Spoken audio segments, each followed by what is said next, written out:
Hi, this is Dr. Stephen Gradwell here at Optimal Health Center. Dr. Amy Bates. And today we're going to talk about dry needling. That's been a pretty hot topic for a while. A lot of people want to know, what is dry needling? What does it actually mean? So I put up here dry needling, and if it's dry versus what? Versus wet needling. Wet needling would be where you inject something in there. So when we're dealing with dry needling, we're not putting any kind of drug in, we're just using a needle. Typically what we'll use is an acupuncture type of needle, which brings us to the point of, is dry needling the same thing as acupuncture? And technically dry needling is sticking a needle in the body. So acupuncture is a form of dry needling, but it tends to be involved with meridians, more superficial, balancing formula, perhaps tender spots, multiple needles that are left in the body. That's what acupuncture is. Our purpose isn't to go through a full thing about acupuncture. We're going to talk about what we do the most, which is trigger point dry needling. Emphasis on trigger point. Now there's many other types of it. In fact, I had a patient that I did dry needling on right before we started doing this video, and what we did was totally different than what he had done before. He had another type, the other type of dry needling. The other type of dry needling would be where they stick the needle in and put it into tender spots in the body, but they're not really looking for a trigger point. And it's kind of more like they're hoping that they're in the right spot.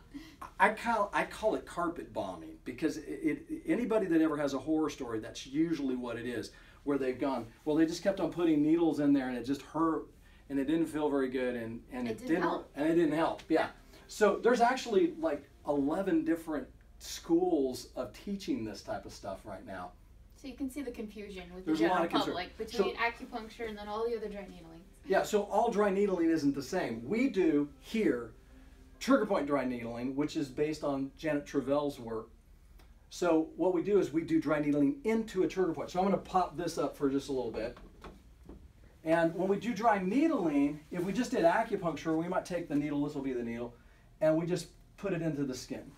In trigger point dry needling, what we're doing is we're trying to locate a taut band. That's what this represents right here. And Amy, or Dr. Bates, is going to explain a little bit more about that in just a bit. But what we do is we guide the needle into the trigger point. When we do that, that forms a reflex arc with the spine, and you'll see a local twitch. So it'll just twitch, the muscle will twitch. And we typically will stimulate that multiple times to the tolerance of the patient. What happens is we're trying to break this arc coming back. So we stimulate it, the body senses it, comes out back here to the spinal cord, and then it goes back down here and causes the twitch. So what we're trying to do is eradicate that connection. So that's what trigger point dry needling is. Acupuncture is this. Carpet bombing would be over here just looking for it.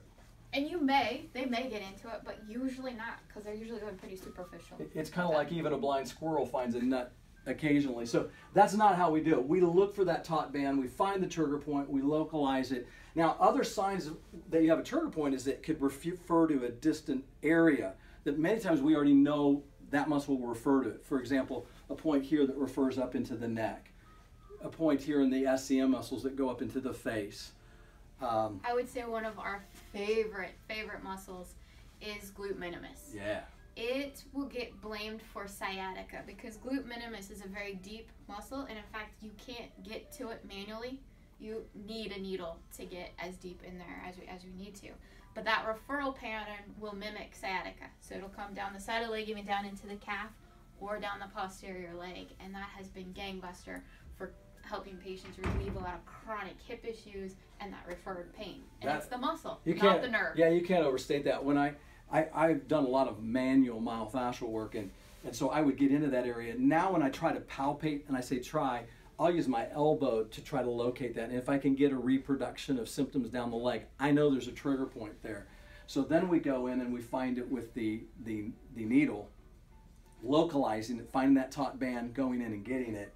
And it's hugely successful in improving range of motion and pain. Yeah. One of the great things that one of my patients pointed out is that he loves about the fact that it's trigger point specific. He knows as the patient, when that twitches, he knows that I am in the money spot with it. Some of the deeper ones might not twitch as much. You might not see it, might not feel it as well. But the more superficial muscle, you're definitely you'll watch it. Yeah, you'll watch it happen. This is very effective for chronic pain.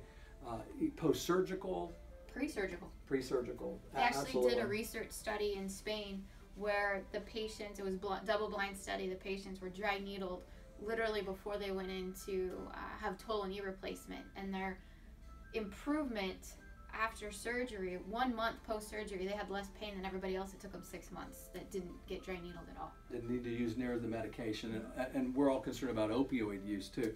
Why don't you explain a little bit? This is a picture. You tell them about it. Right, so this is actually an ultrasound picture of a trigger point.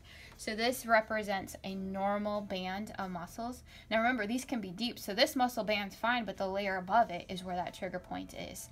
So trigger points actually, one of the reasons why they're more tender is they're a contracture in the muscle, and it's sustained. You can't get rid of it. Because of that sustained contracture, there's less blood flow to that area.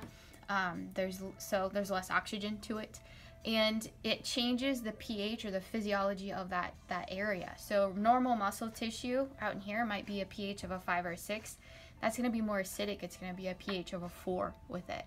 One of the things that we notice, so dry needling, we're coming into it, you might catch the side of it here. The great thing about it is if you dry needle into a normal band, nothing happens. The patient really doesn't feel it, and there's not that twitch. So that's indicative that you're getting trigger point therapy when you feel that local twitch with it. So we go through and clean that up. It's almost like, because of that reflex arc, it's like a neurological reset to that muscle, and it calms down whatever injury predisposed them to having that trigger point or that tight muscle. Tells it, hey, that's gone, calm down, and it kind of returns back to that normal reflex in there.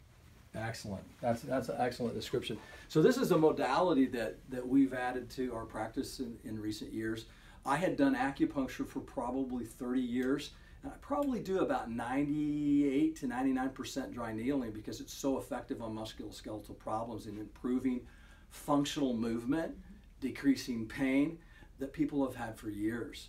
So thank you so much for joining us. If you have questions about it, don't hesitate to give us a call at Optimal Health Center. Our phone number is 888-3338. We're on the web at ohckc.com.